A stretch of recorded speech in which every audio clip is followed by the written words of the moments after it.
Hi, everybody. I'm back. I'm so excited to be here today for Naptime Nuggets number 19. Who would have thought I would do this 19 times? Not me. I was so nervous. I still get nervous, but it's really fun to be here and connect with you. I will never forget. I didn't have very much money. I worked so hard to pick out just the right gifts for a special young child in my life. I spent more money than I should have spent, but I knew the value of this gift.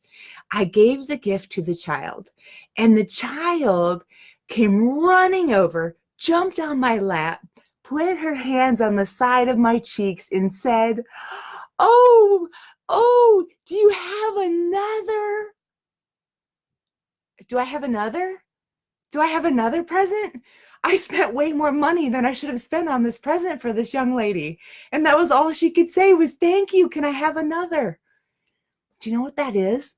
That's overindulgence.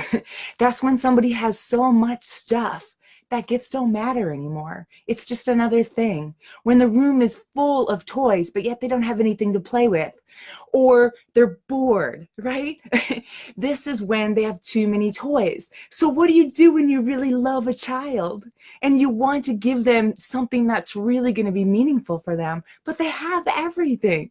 I'm going to give you 5 top ideas that are aligned with the 5 love languages. I'll tell you a little bit about that, and then we're going to jump right in. Think back to when you were young, your birthdays, Christmas, and whatever holidays you celebrated that have gift giving involved. What was your favorite gift? What was the most meaningful gift you were given that you've never forgotten? Are any of you stumped? Do any of you think, well, I can't remember when I was young what gift I was given?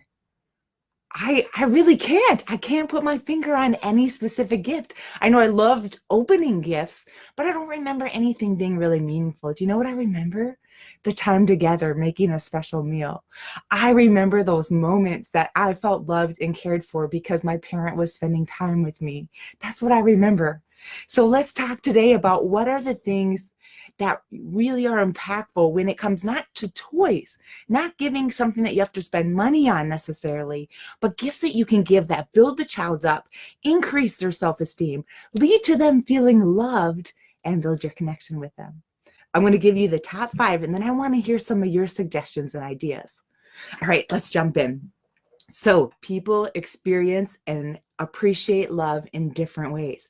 In 5 love languages, Gary Chapman mentions 5 love languages, 5 different ways that kids or adults feel loved.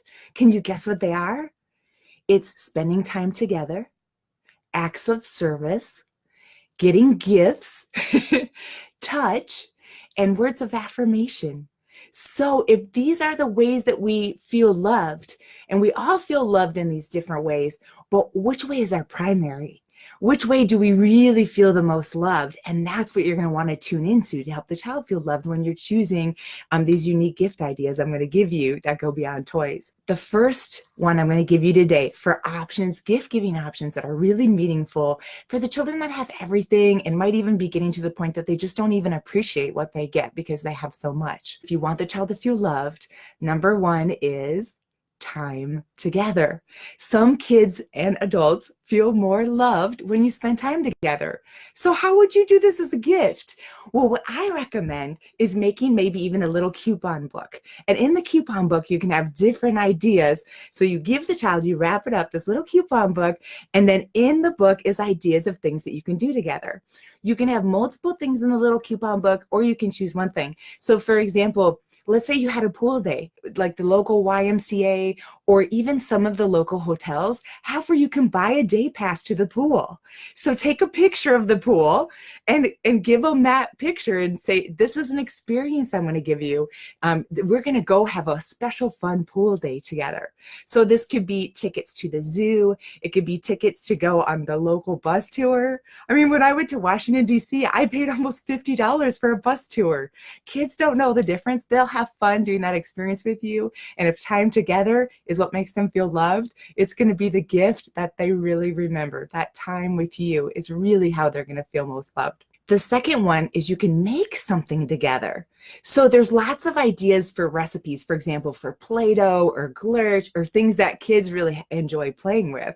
So let's say you give them a secret recipe that you can make together and see how it turns out, and then you play with the Play-Doh together. So here's 2 gift ideas under time together. Now I'm going to give you the second one, acts of service. What do I mean by acts of service? Well, some people get and give love by doing something for them. This is my husband.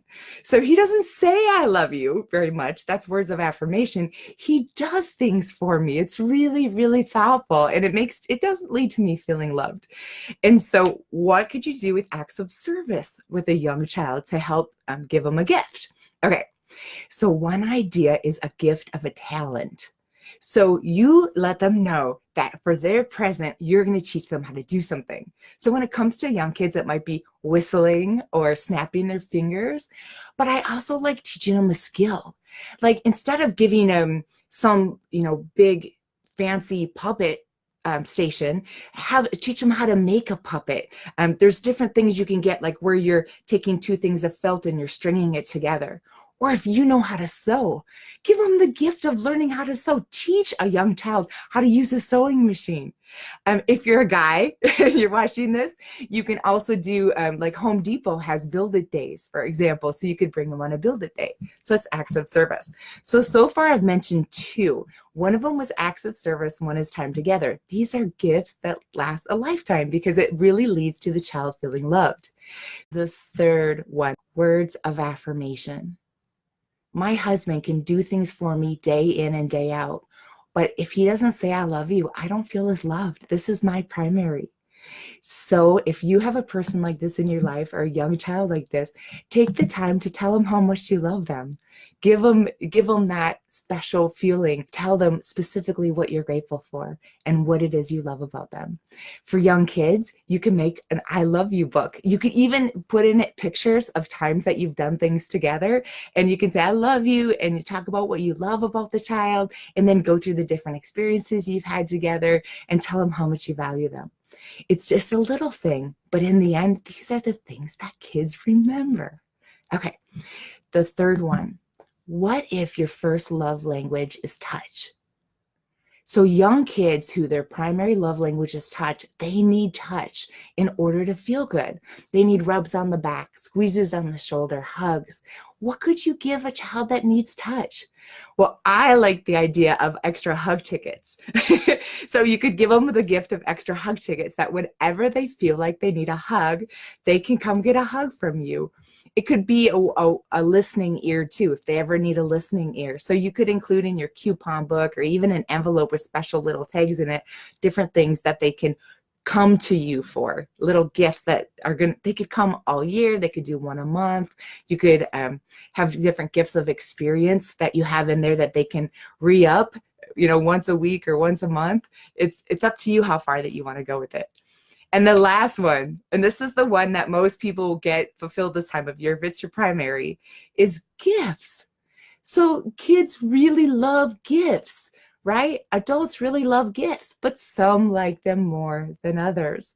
So I will never forget this story.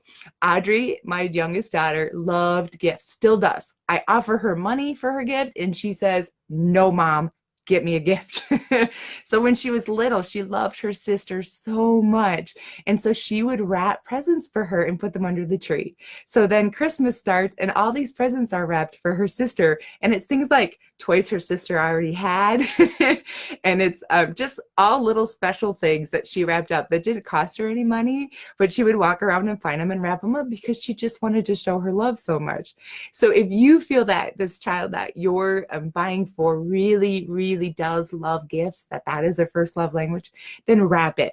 Take your coupon book or your hug certificates or your pictures of those special events, like if it's tickets to the zoo or something you're going to bring them to, wrap them in a little present, a picture of it or something like that. And then you'll be able to read to them or talk to them about what it is that you're going to do for that really fun experience.